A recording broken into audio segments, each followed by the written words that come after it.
solid composition that can do a lot of damage from behind and still tank up so much damage with the beefier members and the healing from the blessing of the Moon Goddess.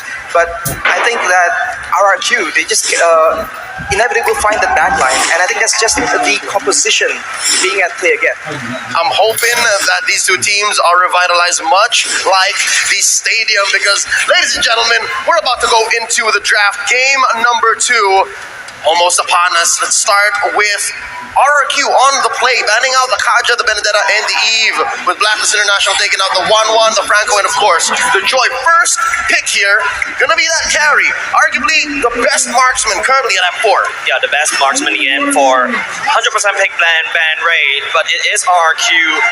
Hoshi stating the statement, I don't care about your glue. And in fact, Blacklist International, if the first thing doesn't work, I'm gonna try it again. That's insanity. This is so Blacklist. We've seen it time and time again.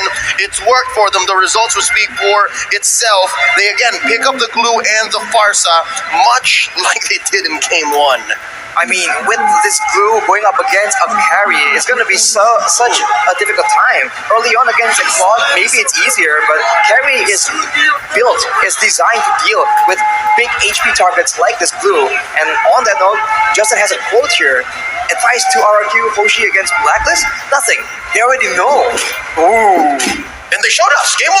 Yep. That's how you do it, but it looks like there's more in the bag. The answer from RRQ Hoshi, it's very different from their initial draft from game 1. They pick up the Lapu Lapu and the Valentina, which was originally a Fanny and a Hilda, so it looks like they're flexing. They're showing how deep their pockets are. Coach Arcadia, Coach Action. You know, it feels like we're watching a rematch from game 1, right? Like the fact that Blacklist has already drafted exactly the same thing.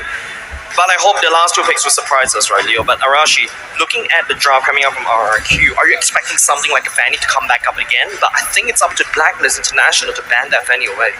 I feel like if Blacklist does not secure any particular counter to these mobility heroes, there's no reason why RRQ cannot pick up another assassin. It worked so well, especially because Blacklist is just so reliant on that backline, as we mentioned before. So they've banned away the Joy. If they don't ban out the other potential assassins from Albert, like the Fanny, for example, or maybe a Hayabusa, there's really no reason at all. So I assume that with what happened in game number 1, Blacklist will try and get some stuns, some locks to ensure that Albert gets under control. At this point, it's not even up to RRQ anymore. This is Blacklist making the right calls to try and make up for what happened in game 1. This is what they do. They constantly try to push a strategy until it doesn't work, until it's over, and hoping that it doesn't come to match point, because again, it sucks when somebody tries the same thing over and over again, and now at least they're making these adjustments, right? They're banning out the Fanny, they banned out the Ling, which they previously did not do. It was previously a Katita and a Harith, all the while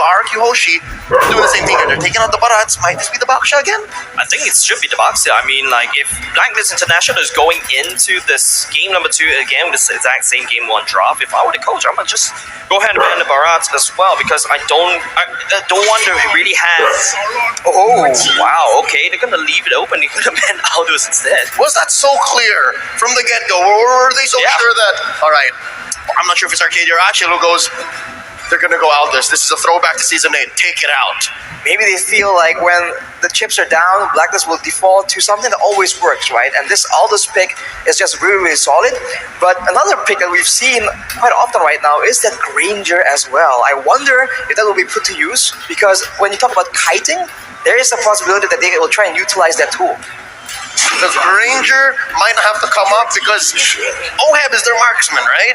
And I think there was something to the whole Fredrin in the front, Estes and Farsa in the back. So I think that's where they'll adjust. Yeah, behind every strong jungler is a strong supporter. That's basically the statement coming out from Wise and All Might Venus as well. Wise being the front line to tank all the hits, whereas All Might Venus just heal him out of control. That's basically Blacklist International strategy. That is their brand, right?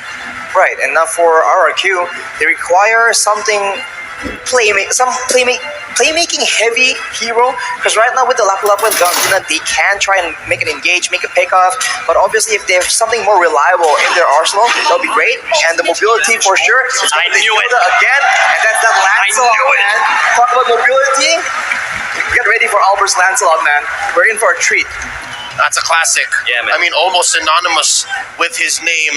Baby Alien picks up the Lancelot. And Oheb picks up the same hero. So I'm guessing now they've learned a lot from game one. Could this be the lineup? Again, it feels like it's deja vu, but could this be the lineup that breaks Blacklist's losing streak against Indonesian teams at M4? It's crazy because it's the same exact lineup. Literally. The same exact lineup. I guess they did find moments of success, and they probably feel like it's all down to execution, right? Both teams were flexing their quote-unquote mechanical skill. So I think Blacklist is thinking that, okay, this time we won't make that mistake. We'll be more prepared. We've seen it once, right? And they'll try and match it again. But of course, as Jace has been talking about, the drafting phase is so important right now. I don't think they can really afford to just go with the same draft again. I feel like Blacklist International is just putting out a statement there. There's nothing wrong with what I'm doing. It's about the bands banning away the Fanny, banning away the Ling, banning away Joy. That's something that they did going into game number 2. There's a little bit of flexibility right there. But the Lancelot game, though. Oh, yeah. We're going to be throwing over to our Bahasa counterparts as we march into the land of dawn. But for you guys watching at home, welcome. This is game 2 of Blacklist International versus RRQ Hoshi. Look at this mirror start here. Baby Alien, Albert starting here as well. Why? So, again, we can expect the early game to be very similar. I think so. Both teams will just be trying to get their mid lane shoved in, get the jungle to start rolling, and now Lancelot against a Fredrin, right? Lancelot is very strong, a lot of output potential, but nowhere as oppressive as a Fanny in the early game, nowhere as much mobility. So maybe Blacklist can get a bit like a foot in the door right now to ensure that in the mid game they can actually get more success. Well, my Venus already using the Aegis right off the bat, but I think it should be just in time for the turtle fight, right? But it's going to be Blacklist International, right? Moving towards the gold side of the map. They want to make sure that Scarlet doesn't get farmed, make sure that Oheb gets enough pushing power. Oh, flicker from Haji there. So that's off timing, at least for this first turtle. But then again, if game 1 is any indication, they're going to take their time with this turtle. I'm expecting at least maybe a purple delay play from Albert. And again, Wise is also taking his time. So we'll see if that timing falls into a place. 30 seconds until this first turtle spawns. That 1v1 between the Glue and the Lapu-Lapu, we've seen it so much here at M4 so far. I'm thinking, what's play to steal? Oh, Albert coming in. No, I don't think there's anything you can do. Haji just go into, pigeon form, just fly away. It doesn't really matter. He doesn't really care. Doesn't really care, but right on the top side, you can see RRQ pressuring the other side of the lane to try and make sure during the turtle take they have a lead. But even R7 now already very dangerously low. Gets smacked with the Appraisal's Wrath. That damage, though, I wasn't expecting that. I was like, okay, I think he should be okay. Clay was playing with fire there. I mean, if you were standing in front of Wise to get enough stacks to trigger Appraiser's Wrath that quickly, this Lord is just free for Blacklist. There seems to be a free Lord. Turtle! Turtle! We're jumping the guns right here, ladies and gents. Exactly. Deja vu, that's what it does, right? Deja vu. We're ready for that late game already. Unfortunately for both teams, the jungle has been relatively safe, but I have the feeling at level 6 or 7, that is about to change. Both teams understand that in the mid game, they have their own relative weapons in this fight, right? Blacklist has sustain, and RRQ has burst damage. So we'll have to see how the execution plays in, as Edward actually disrupts Albert yet again.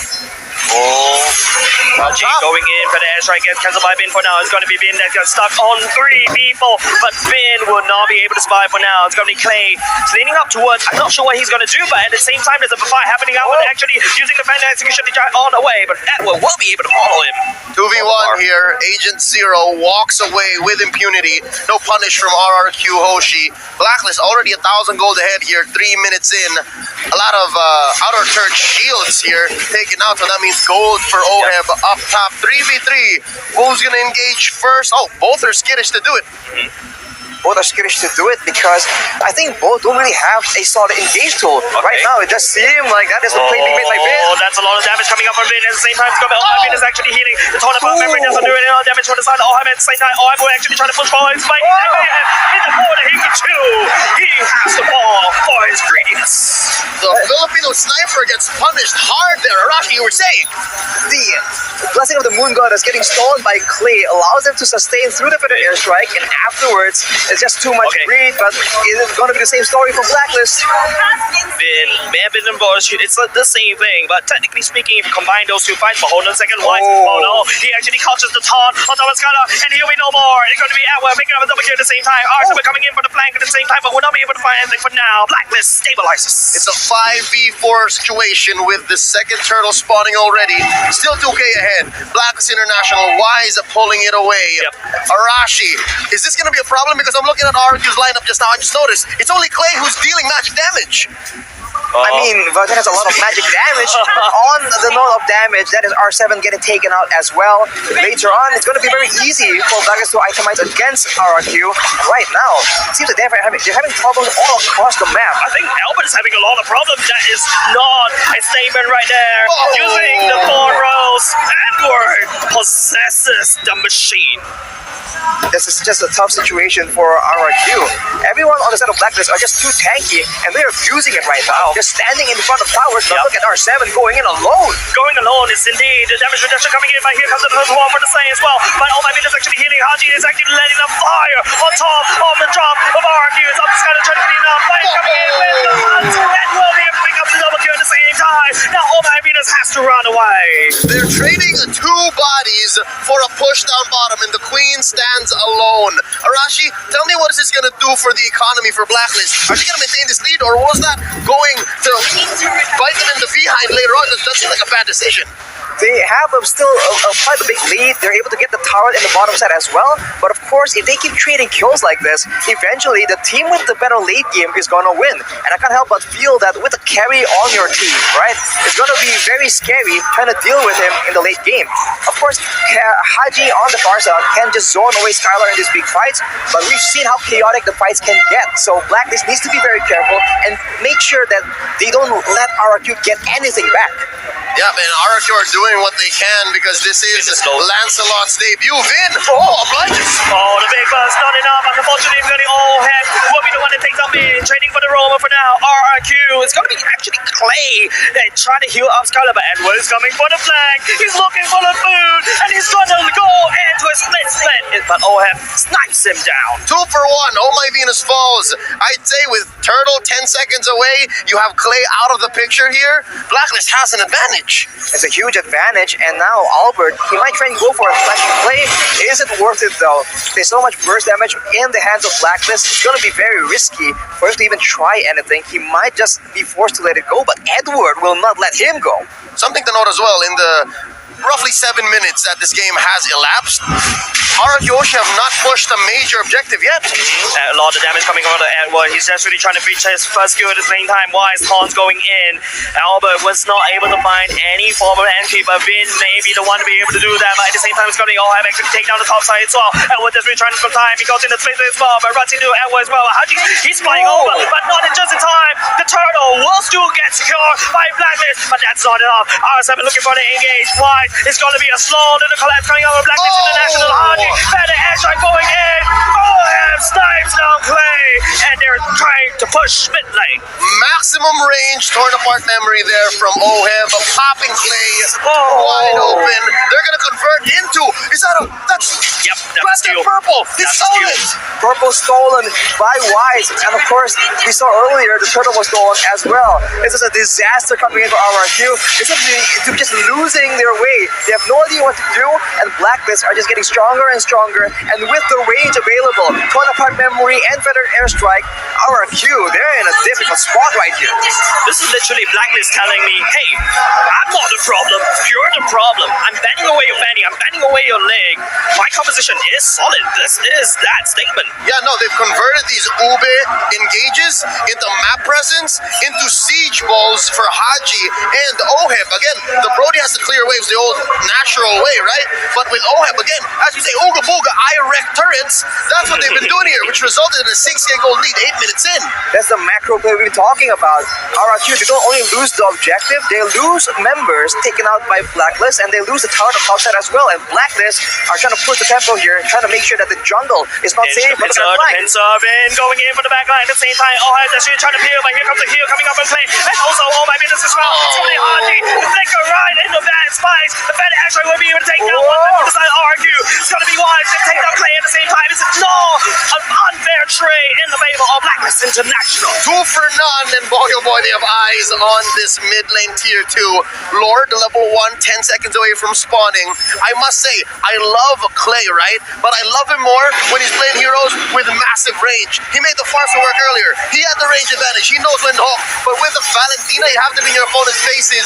And if you're facing off against Blacklist International with 7k ahead, it's not an ideal situation. If you're a squishy character right now, Oh, no, against the fight. Blacklist- Oh, the fight ensues as well. Min managed to catch Haji for now. It's going to be, oh, maybe doesn't take no R7, but at the same time, the damage coming up on OM. The door, the bomb, Maverick coming out. Will be able to explode fit into a body bag. Arashi, you were saying, if you're squishy, this is what happens right here. Exactly. Burst damage coming in from all directions. Even Edward can delete you if you're too careless. And if you're now Clay and Skylar and Albert, they are all squishy and they are powerless to try and stop Blacklist from taking these objectives. Did you see just why soloing that Lord on I his did. own? I did. I mean, it was off cam. It was on a small little screen, but yeah, I did. Yep. The world did. That's just how dominant Blacklist is right now. 9k gold lead. We saw that they had an advantage in the previous game, but not like this. Look at the items right here. For Haji, with the Divine Glaive already prepared, that's a lot of burst damage. And if you are trying to just melt down this Edward on this glue, there's just not enough items. Poison Sight and Golden Staff done for Skylar won't be enough to just break through the Dominance Ice and the Tikiras as well. Everyone across the board, say for Haji, has physical damage reduction. So that's why RQ Hoshi's engages are all the more, I guess at this point, trivial. It's so hard to find the finish. I think the biggest problem is that if you take a look at Clay's item, right, that is not a very good item if you are Valentina. Right now, Clay needs to try to steal the better airstrike because Haji could always walk up and just basically zone it up, and here he goes. It is going to be RQ that's really trying to defend. Skylar at the bottom side clearing it out. The Lord is actually getting killed very, very slowly. Skylar putting up some damage. Blacklist, they touch and they go. They're already taking the prize. Good news, bad news.